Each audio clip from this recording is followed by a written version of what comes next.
pleasure that I announce the Deputy Leader of your wonderful council, Brian Percival. It has been my long-held belief that the administration of this district council want a vibrant town. You have to facilitate reasons for people to come and visit this town. What a better start to the delivery of those reasons to come to this town by this fantastic renaissance, the creation of the Abbey Precinct and the creation of the waterfront. Oh yay! Oh yay! Oh yay! Pray listen for the key. Where we are now, what is it for? I hope it doesn't just become a stand for a greasy burger van. I hope it doesn't just become an open space for copious amounts of vomit on a Friday and Saturday night. I hope it's not just a big canvas for graffiti artists. I, for one, would like a creative use for this space. Cafe culture, something of which we're seeing a little bit of at the moment. I'd love to see some open-air concerts here and in the arena. I'd like to see street theatre. I'd like to see visiting markets, perhaps from our twin towns in France and in Germany. And perhaps visiting sculpture exhibitions could be laid around this open space. It's looking like a better class of face paint than you normally see, isn't it? Look at that, so very restrained. So what are you, ladybirds?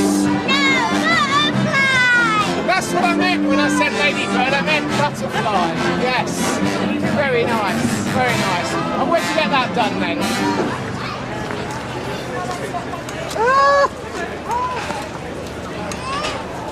Get it away.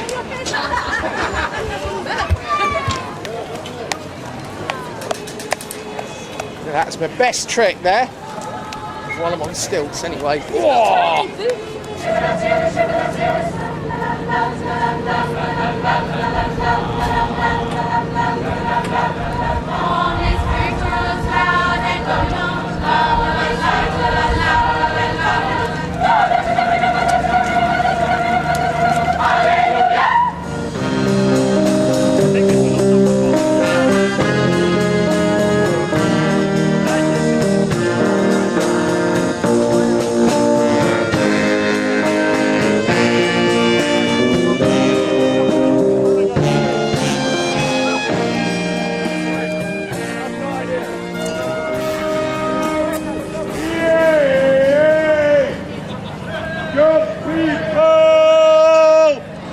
Selby!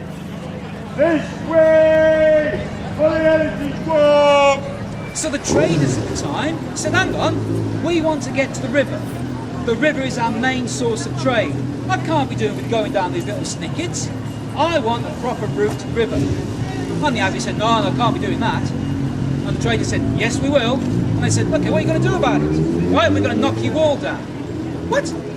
So the traders of town went ahead, and they did indeed knock the Abbey walls down, and they made that glorious curve now that's the Crescent and the street beyond that's New Street to get a better way through to the river.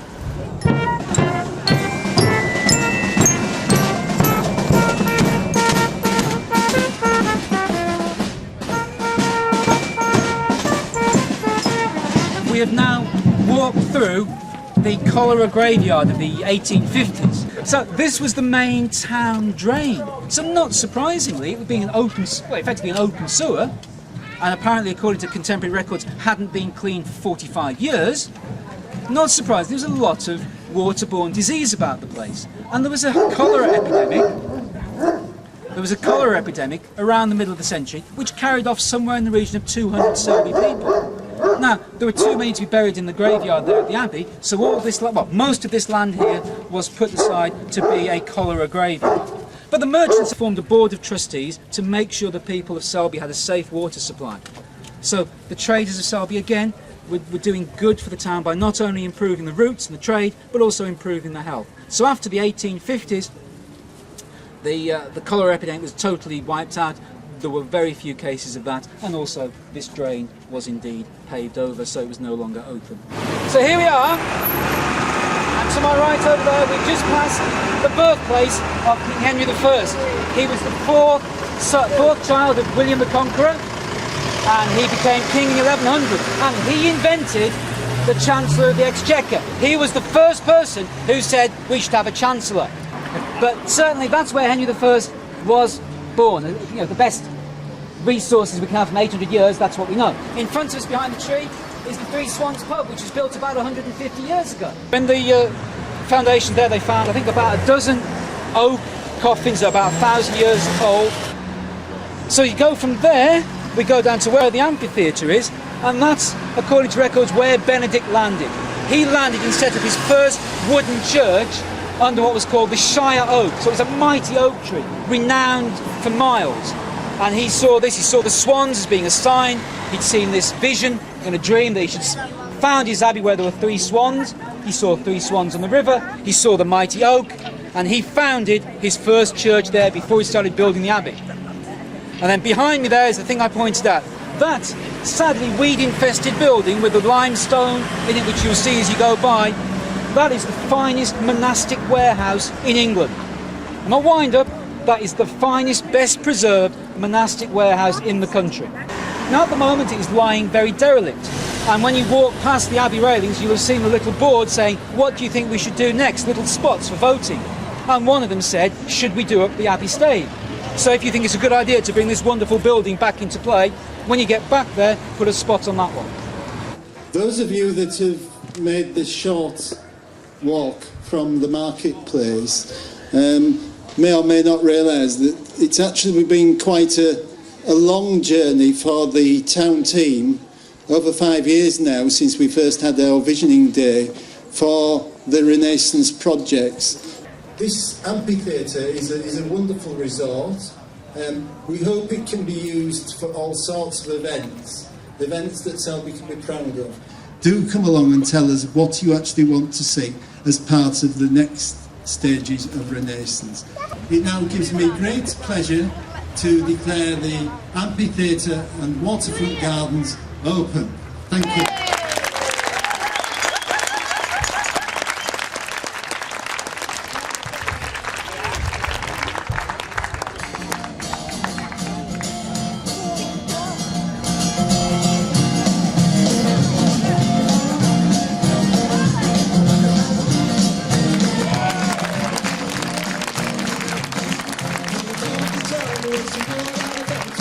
This is a monumental moment. This is a turning point. This is a time when we see Selby going from the mediocre to something rather more special.